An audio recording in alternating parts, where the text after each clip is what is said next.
In our 30s and have been together 17 years. I'm male 30s and the sole provider for my family of 6. Partner and 4 kids. 2 high-energy dogs. I work 5 days a week and sometimes work on weekends if we need a little more cash. My partner is a Som and hasn't worked since our eldest was born. By her own choice, I wake up at 5 a.m. and take the dogs out. Prepare kids' lunches/snacks, ensure all school essentials such as bags etc. are at front door, then head to work in a physically demanding job. Kids are picked up for daycare, school at 7. Due to after-school activities and clubs etc. they're not home until 6. I come home at 7 and make dinner most nights. Help with homework, do bath time for the little ones, do dishes, take dogs out for longer walk again, put little ones in bed if the house is a mess. I will of course clean it. I pay for everything. Mortgage, bills, insurance, groceries, clothes, toys, technology, after-school activities, dates, a woman to deep clean the house once a month. My partner wants to go on a 2-week-long vacation with her friends which will overlap with the weekend away I had planned with my brother who I rarely get to see as we live so far away. She wants me to cancel my trip as she's tired and needs a break. We got into an argument over it in which unkind things were said on both sides, but I am unwilling to budge on this. How do I get through to her that I need some rest? Edit. Additional info. Hello all. Sorry I haven't replied to many comments, but I have read most of them. I've seen a couple questions I'd like to answer and figured that making a post would be better than replying to individual comments. My children are between 16 and 6. My wife doesn't take anyone to their clubs, activities. Younger children's school finishes at 3 p.m. Their clubs are in the school. Older kids SC, pool finishes at 3:30. They stay in a club until 4:30 and then go to a youth group with their cousins until they come home. My eldest make their way to and from school on their own while my youngest are picked up and dropped off. Kids are of course able to eat breakfast at home, but often enjoy eating with their friends before school starts at 8. My wife doesn't walk the dogs because she doesn't like to, and frankly, they don't like her. I enjoy my time walking the dogs because it allows me some time to think. We have a large yard with dog houses, toys and some agility equipment for them to use while I'm gone. They also get mental stimulation through Kongs and puzzle toys which have been prepared and stored in the freezer. What does my wife do all day? Honestly, she's not isolated. She often tells me of things she's done with her friends, sister, mother etc. She goes to the gym, does and enjoys hobbies such as embroidery, knitting and some jewelry design. She changes what she likes to do, says it keeps things fresh. Housework wise she does the laundry, I fold and distribute later, she will give dogs water and prepared meals, enrichment. We have those robot vacuums and air purifiers to deal with the dog hair but my wife will vacuum if heated. I wipe countertops, put dishes in dishwasher after meals. Older kids take care of their own rooms, bathrooms for an allowance. Have you ever not truly noticed something until it's right in front of your face? I was so mad because I wanted to go see my brother and she wanted to go on vacation with her friends. Yes, she wants me to pay for it, and things have been like this for so long that I didn't see how unfair and imbalanced things were until I truly started to look at how our duties were distributed. You've all given me a lot to think about. I'll answer some comments later. Update 1. Some of you have suggested that I enable her behavior and I'd like to address it, to explain how things got this way to begin with. My wife worked from age 16 to 20, but I'd often come home after work during the early stages of her pregnancy and she would tell me of how bad the morning sickness had been and how she was getting in trouble at work for being late or not turning up due to the issues she was having. One night, after a long discussion about things, she suggested that it would be easier and better for her and the baby if she stayed home during the pregnancy. I was reluctant at first because we weren't exactly swimming in cash, but ultimately the health of my wife and child were more important than a few months of added stress. To save money, we moved in with my wife's older sister and her husband. We split rent and utilities, but we're still saving some money. The pregnancy wasn't easy on her. She was often cranky and uncomfortable and as a result could be quite mean, rude and a bit handsy. So after further discussions with my wife and her sisters, I took on more of the household duties such as cooking etc. When my eldest was born, my wife's sister helped with child care while I was at work for the first year, but after she and my wife had a fight when he was about a year old, we moved into our own place, but my wife struggled during the day when I wasn't there to help, so we ultimately decided to put him in another daycare facility. I would drop him off on my way to work and would pick him up on my way back home when I finished. Once home, one of us would cook dinner while the other watched the baby. Back then we had no pets, so household duties weren't too much and could be handled by a couple hours cleaning on Saturday or Sunday when we could split it between us both. When my son was 3, my wife's sister offered to get her a job where she worked. My wife had to do an interview, but my sil was confident she'd get the position. My wife was reluctant and nervous about returning to work, but attended the interview and was offered the job. I don't remember much of our celebrations that night, but it ended in the conception of our second child. My wife told me when she'd been at her new job for just over a month. She stuck it out for a couple more weeks, but was fired due to not turning up for shifts. I asked one of her doctors about the issues she was having so early in the pregnancy, back pain, leg pain, nausea etc., but my wife cut me off before I could finish and asked me to leave the room. When we got home, She berated me for speaking to her doctor like she was a child and told me that if she wants something brought up to her doctor regarding her pregnancy, that she'd do it herself. I had embarrassed her because she knew her body, and knew what was normal and what wasn't. I still thought the issues had to be addressed with her doctor, but whenever I brought it up her mood swings would get worse. My Mill came to live with us when my second was born for a short while when I returned to work after my paternity leave. When my daughter was about 4 months old, my wife expressed she was having difficulty looking after her by herself during the day, but my Mill, who had her own life and responsibilities, couldn't come back and stay indefinitely. We had a 2-bedroom apartment then, and having her sleep on the couch didn't seem fair to me. So we enrolled my daughter in daycare while my son was at nursery. My son went to daycare after nursery as well, so I'd pick them both up around 6 p.m. and head home. My wife promised she would speak to her doctor about the possibility of depression, etc., and her mood did improve with the additional help with the children. My wife took on cooking and cleaning duties then, but struggled as well. I would often come home to burned, ruined food, and would need to make something else anyway. So I ended up cooking dinner most nights so we wouldn't be wasting food.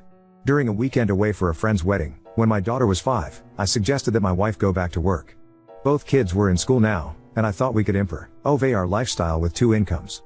We had recently bought a house because the apartment was too small for us and the children needed their own rooms.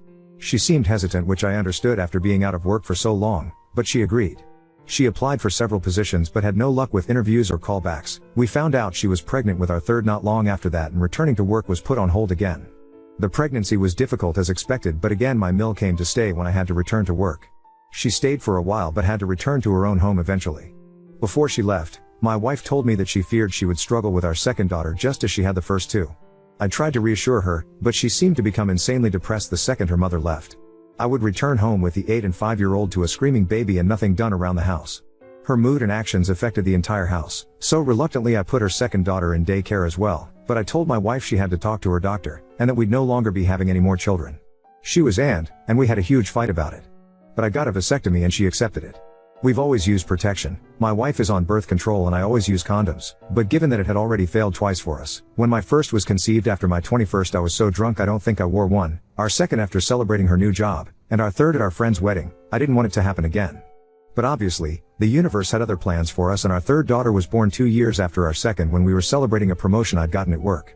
Obviously, this is a brief summary of events, and there have been several other moments through the years when I've suggested she go back to work, but I thought I'd try to provide further background for those who are curious about how we got to where we are. Someone asked if my wife has had a break recently. She has never taken 2 weeks away before, but she goes away a couple of times every year for weekend trips with family and friends. The longest she has been gone is a week. In regards to the dogs and why they don't like her, she doesn't like them.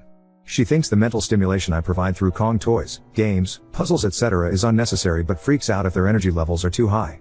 One is a German Shepherd which I was gifted for my birthday, and the other is a German Shepherd Malinois mix my wife brought home because she thought our GSD needed a friend. Yes, they have been to training and were originally in doggy day care for the first couple years. On to the update suppose. Update 2. So, as one of you suggested, I took a day off of work. I genuinely wasn't feeling too good either, but I intended to speak to my wife about the situation while the children were at school. Kids all left for school by 7-ish. My wife came downstairs at 11:45 and seemed very shocked to see me. She asked what I was doing at home and I explained I took a sick day as I wasn't feeling well. The first words out of her mouth were, "But we need the money, you don't look that bad." I made a face, and she quickly asked what was wrong and asked if she could get me anything. I asked for a water and we sat on the couch, but soon her phone rang, and she went off into the kitchen to talk. She came back a while later and asked if I wanted to get something to eat, and I said we could make something from the kitchen. She said she wanted to go out and I said we could order takeout, but I wasn't in the mood to go out. The dogs had been sitting by the chest freezer waiting the pantry for their lunchtime enrichment for 10 minutes now, and I asked if she was going to feed them. She flopped onto the couch and asked me to get it. I said no. She asked again, and I said no, again. She glared at me, but eventually got up and gave it to them. She asked me to take her out again several times, and I kept saying no. I was starting to get a migraine, which I told her, but she kept asking, suggesting we could go shopping, she could get her nails done and we could enjoy the day together. I refused, said we had something to talk about, and she said we would, then went upstairs. She came back down 40 minutes later dressed up and said if I wasn't going to take her out, she'd go herself. I tried to get her to sit down so we could talk, but she blew me a kiss at the door and rushed outside without even locking it. While she was out, I took some of your advice and canceled the cleaning lady we have. I apologized to her, as I really did like her, but she was very understanding and I think we parted on good terms. She returned home at 8 p.m. and immediately asked where dinner was. I told her the kids and I had already ate. She asked where her dinner was and I told her she'd have to make something for herself. She said she'd just order something, and I told her no. This gave her pause and she looked at me like I just told her she had to starve. She said she couldn't cook, and told her I know she's perfectly capable of making something. We have plenty of foods, it's not like she has to be Gordon Ramsay to stick a tin of soup or something on the stove. She left again, and returned 30 minutes later with McDonald's for herself, which set the younger kids off. Yes, they'd already ate, but she walked in the door finishing her burger and drink with an empty bag and McFlurry tub. Our youngest asked why she didn't bring her any ice cream, and my wife said Daddy said I wasn't allowed to.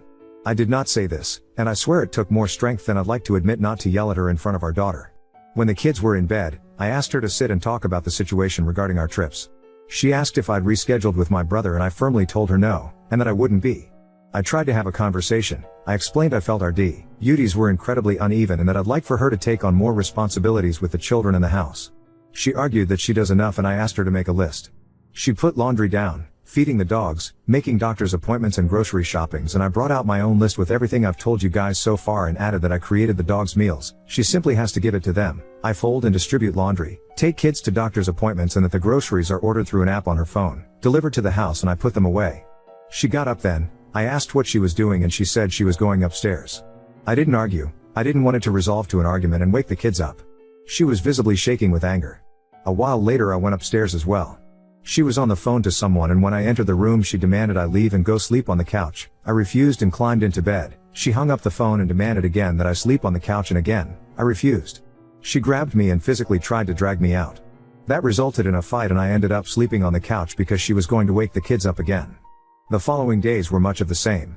I have stopped folding and putting away her laundry. I do it for myself and the younger kids, and my two oldest take their piles and put them away themselves. I still cook for the kids, but have told my wife that she has to make her own meals. Petty, I know.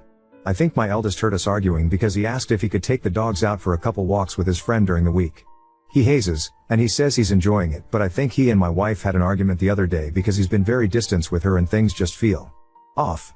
He's asked me about 3 times if I love him, or course I've told him there is nothing he could ever do to make me not. Yes, I've tried to talk him about it, but he doesn't want to talk yet, and I need to respect that. I think pushing him could be a mistake. Thursday night my wife asked if we could have a drink as I had to leave on Friday to see my brother. I had once, but honestly it went right to my head and honestly just wanted to sleep. She kept trying to initiate sex, but I wasn't in the mood. I woke up Friday morning and my wife was gone, so was her suitcase. I've texted and called, but there's been no answer other than a text telling me we'd talk about it when she's back. She ignored me and went on her trip regardless, and I am furious. I have left her some cash in the bank account, she has the card too, but have removed everything else into another account. I had to call my brother why I wouldn't be coming to see him, and he arrived here on Saturday with my nephew and 2 nieces. The house is very full, but honestly it feels more open than it has in a long time. The kids seem relaxed and so do the dogs. I don't know what will happen with my wife, but I am done. I can't afford a lawyer right now, and unfortunately I don't know any who could give me a deal or do me a favor, but this marriage is over. Update 3. I know a lot of you have suggested I message her telling her I'm going to divorce her, etc., but I think I'm going to play it cool, act like I've accepted her decision so she's not on guard. I know she said something to my son, but he won't tell me what it is, and I feel like if I push him to, he might not ever, but my nephew and him are hanging out a lot. They're close despite not seeing each other much, so I'm hoping he might confide in him and maybe open up. I'm not just letting this go. We will talk, but I don't want to push him too much.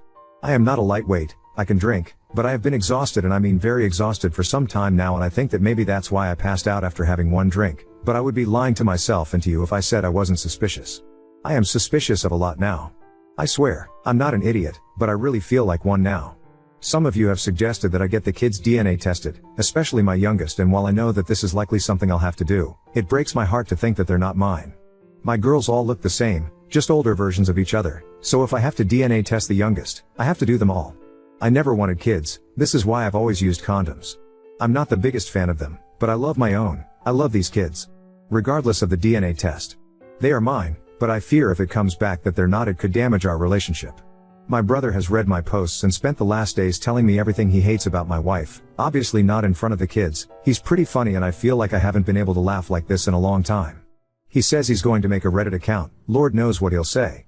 Writing this update has opened my eyes further. I see how the timing of wanting her to go back to work leans up with each pregnancy, but when these things are years apart, and you're concentrating on supporting the family and work, your brain sometimes pushes these thoughts away until something triggers them again, and boom, you're slapped in the face with the realization that your entire relationship is potentially built on a mountain of lies. She has her phone and iPad with her, so I can't check any of that. But I'm going to be going through her stuff. Is it an invasion of privacy? Likely. Do I care right now? No. I feel like I've wasted the majority of my life, the good years, and that feels horrible to say when I have 4 kids. I promise I don't mean that they're a waste. As I said in the post, this marriage is over, I am done. My kids deserve better, but I won't be alone when I confront her. As I said, she can get handsy, and no, I have never retaliated, and I don't want to be put into a position where I need to. I thank you all for your comments, your insight, your kindness. I know I haven't replied to many comments at all, but don't really have time to do so when there are so many, but I am trying to respond etc. DMs, as that seems like the easier thing to do. I want to ask my Sil what actually happened with my wife in that job. But I don't want her to know I'm suspicious. My Sil is a kind woman, but she is my wife's sister, so her loyalties lay with her, I suppose, and I don't want to alert my soon-to-be ex. Does anyone have any ideas how I can do this?